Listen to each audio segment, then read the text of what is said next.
Hey, deserving listeners, Love is Blind. Let's watch. Well, I did tell you. I said, I think in this moment, I just didn't want to hear how valid Mason was. Mm-hmm. That was so unhelpful to me. And I'm sorry about that. I maybe shouldn't have said that. Okay, that little chuckle at the end I think will help. I'm having a hard time evaluating this as a conversation because of Madison's behavior away from this date. But if I just look at that in isolation, that was a good turn. She exhibited healthy behavior by being vulnerable and going to the core of the matter. It wasn't elaborate, but it was there, and it gave him the opportunity to show empathy and to make up for it to some extent. And that little chuckle at the end is like, yeah, maybe I shouldn't have said that. He's laughing as a way of saying, yeah, that was dumb of me, I think. So divorce myself from knowing what I know about Madison. I can say that. I'm maybe a little too understanding at times, and I apologize if that made you feel invalid. Obviously, I respect your apology, and I'm thankful that you did that, and I ended up crying again. And You're crying right now? yes. What are you thinking about all of this? Yeah, I'm really curious what's his mission here or what's going on. My best guess is that the closer he gets to commitment and even more vulnerability, he's starting to freak out, as anyone would, but given his history and his self-identification as anxiously attached or having anxious attachment style, that he is more scrutinizing and less vulnerable. It just kind of has that look to it. In regards to what, the proposal? Yes. Yeah. I can picture that life with you, for sure. Let's say we move forward. We go on the trip. Okay. So things seem to be recovering. We're midway through. This is so interesting. This is episode 6, and we're still in the pods, which is bizarre. And I'm curious what that means. What my hope is that they've extended the season to more episodes, because we've often heard tell of drama that happens in the pods that was edited out. And there's no reason why why Love is Blind, the show, has to be, 12 episodes-ish? You could easily string it out to 15 or something, So maybe that's my hope, but I doubt it. So and all, but some of you don't, because some of you just watch these videos and you don't watch the show. But if I were just to take a guess, I would say, so we definitely know at this point, and maybe you don't know that I know, but that Dave and Lauren are engaged. Their hallway meetup was pleasant, nothing notable really. Joey and Monica, the two golden retrievers, Daniel and Taylor. There's not much data on them. They seem not super in love, but maybe that's just their Midwest Swedish reservedness. Who knows?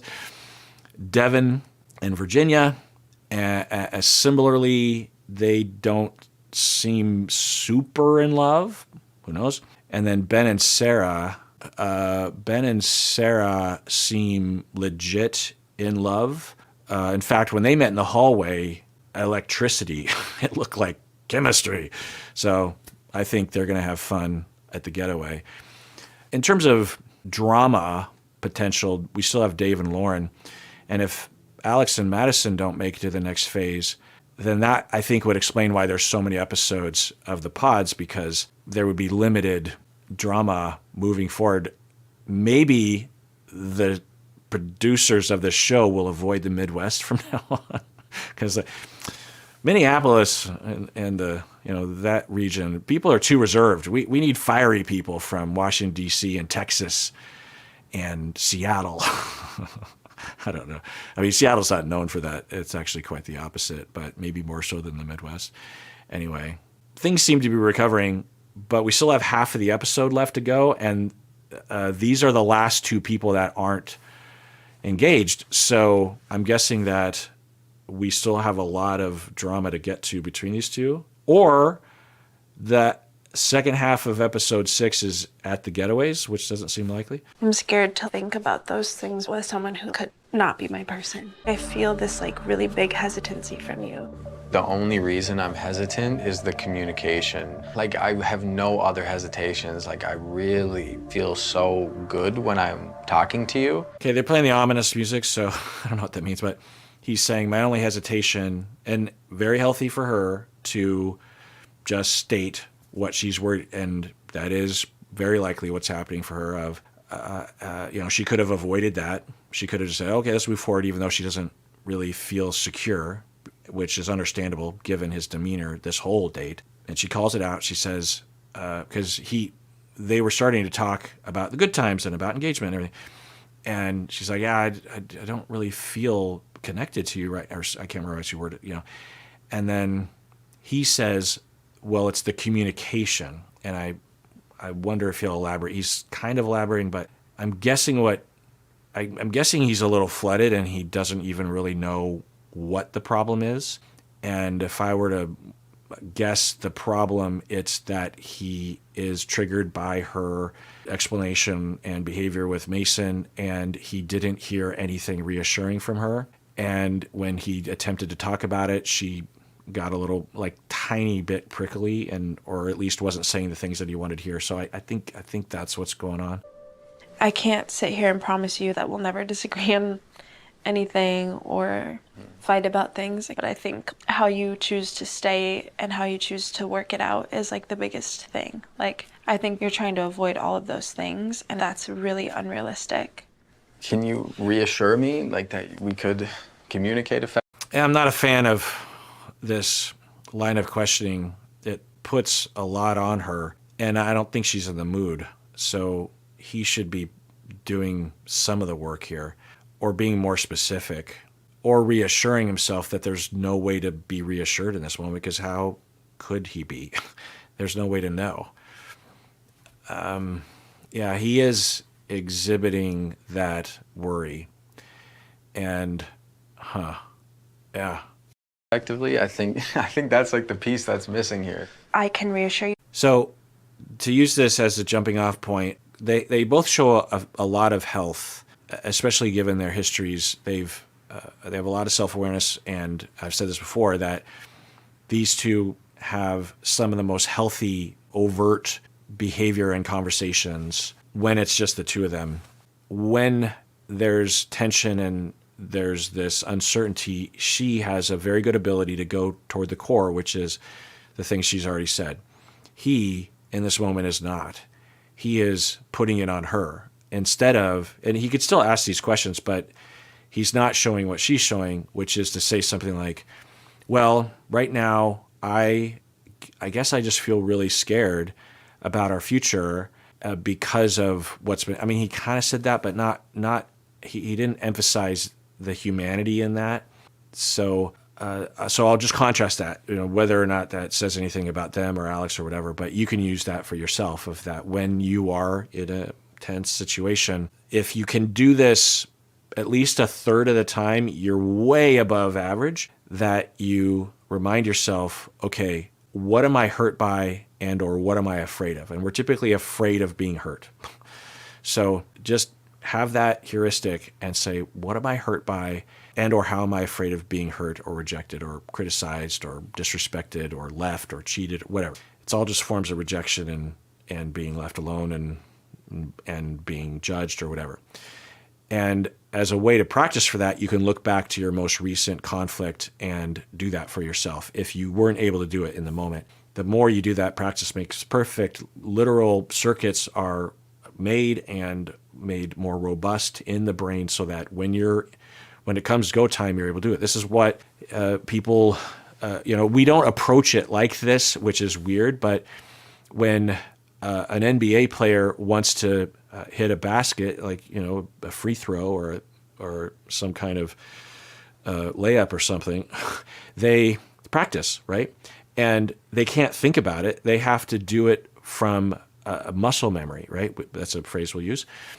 Or if you're a race car driver, or if you are a painter, or if you're a ballet dancer, whatever it is, we know that these are complicated sequences of neuronal and muscular events that we cannot be trying to do it in the moment. We can't be thinking. We have to be just automatically doing it based on our training and our practice, in the military, these kinds of things. The same goes when it comes to this.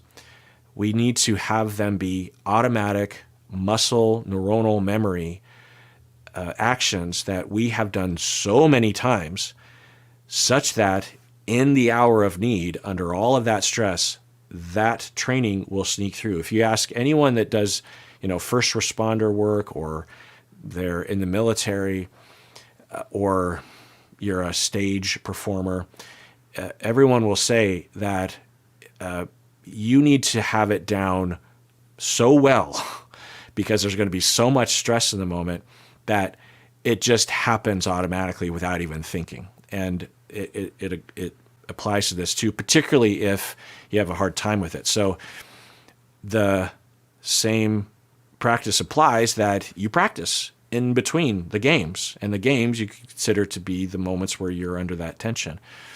And so it's just reps, and you do it over and over again.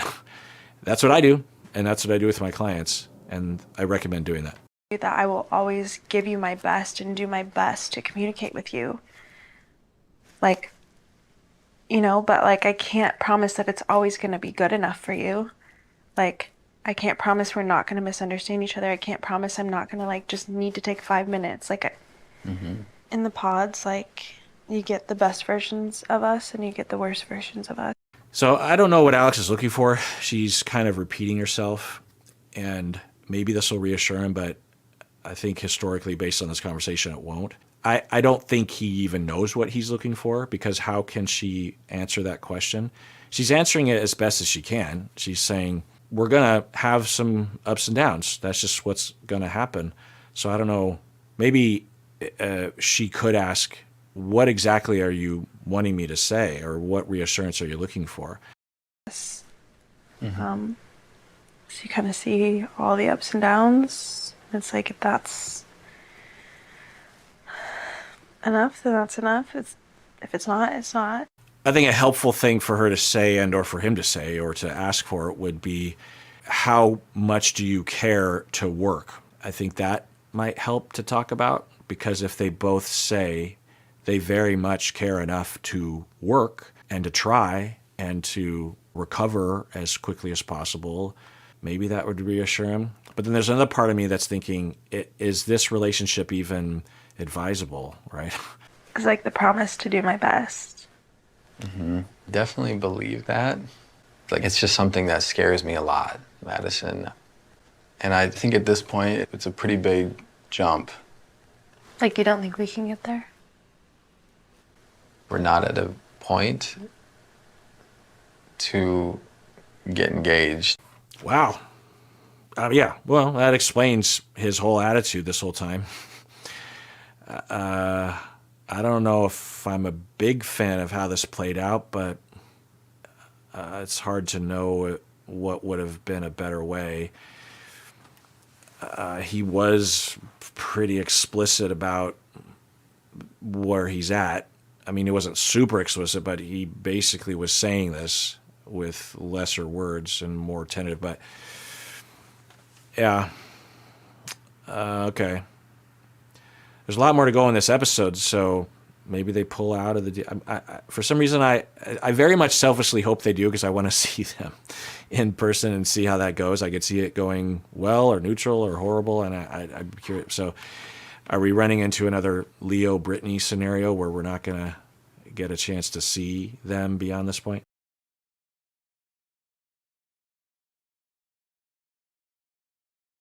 Okay. Is that your final answer? I think so. Okay, I have to stop recording because they're playing. When they play those little interstitial songs that I think are just songs that are purchased by the production company, Kinetic, then I won't get a copyright flag. But if they're playing an actual pop song like Miley Cyrus, then I definitely will. even if sometimes if it's literally just 1 second, there's the computer can tell if you're just playing 1 second. So I might have even had to mute what just happened there, but it looks like they're breaking up, and that is interesting. And yeah, there's a part of me that's sad. Like I've been saying, there's a part of me that does pull for them. Definitely them as individuals. I'm pulling for them and their recovery, and I commend them for the amount of work and strength and compassion that they have at times exhibited. And I could have seen them working out for sure. I have had couples as clients that have had much more difficulty than this. I mean, they've had more time to have more difficulty, but just because there's a fair amount of volatility does not mean that couples can't love and stay together. Believe me. I'm not saying that about my marriage. I'm just saying about my clinical work. Anyway. Yeah. And the way this plays out, I feel bad for her because she's being rejected now, and this would be maybe another reason to distrust people. It could be interpreted that way. And I'm not a big fan of his style of looking into this because it didn't look like there was any way. I mean, I'd be curious, and maybe they'll interview him, but if the only way that at least I can imagine me relating to his approach here would be if he said, I heard some concerning things from Mason, and I didn't know what I was looking for her to say about the situation with Mason, but I definitely didn't hear it. I was looking for something more understandable or compassionate at least, and I definitely did not hear that. And I just got a little flustered there at some point and just kept saying the same things. And I changed the subject to talk about Christmas, but really I was still concerned, but I didn't know what to do. And I was just trying to be nice, but there was a rumbling difficulty inside of me. I think I made the right choice because of the way she talked about Mason. I'm guessing when he watches the show, he will say, I definitely made the right choice given what she was saying, because my goodness.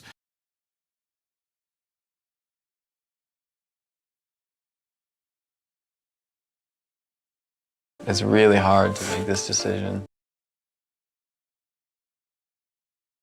How do you feel? So I'm going to pause and say something because I want to make sure that these bits are in my reaction video because if I play too long of a clip, it'll be flagged. So anyway, he's asking, how do you feel? It's a good question.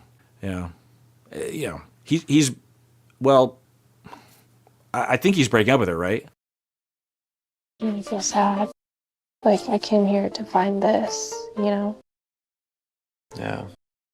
But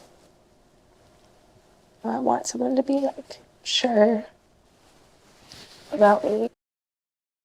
Yeah. Regardless of what I or anyone thinks about the way she was with Mason, the amount of pain and agony and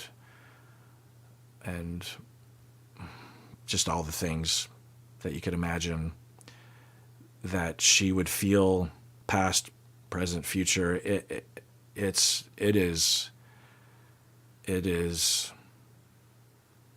pain beyond anything I can imagine. I have worked with people that have, and I've been with them through the pain, and I have a good understanding of it from the outside, but I have no idea what it feels like from the inside, and I know that it's way beyond anything that I've ever felt. And I think she feels that regularly. It's just such a jump to get there, and I just don't know if that's the best move. Just don't want to keep hearing you say that. I care about you a lot. I just want you to be happy. Yeah. I hope that for you too. I always wish that the Alexes in the pods would say that they're sorry. Just say, I'm so sorry. I know this must hurt, and I'm hurting too because I'm losing something. not that I need your sympathy, but I'm so sorry for doing this right now. And then I was about to role play like, but I think it's the best thing. It's like, just leave it there. I'm just so sorry that I'm doing this. This is what you're supposed to do in a scenario like this in the pods or in the real world. When you think it's not going to work, then you pull the plug. But you also recognize that it's really hurtful. You're not to blame. You shouldn't be ashamed of yourself, but it hurts, It hurts everyone, particularly her.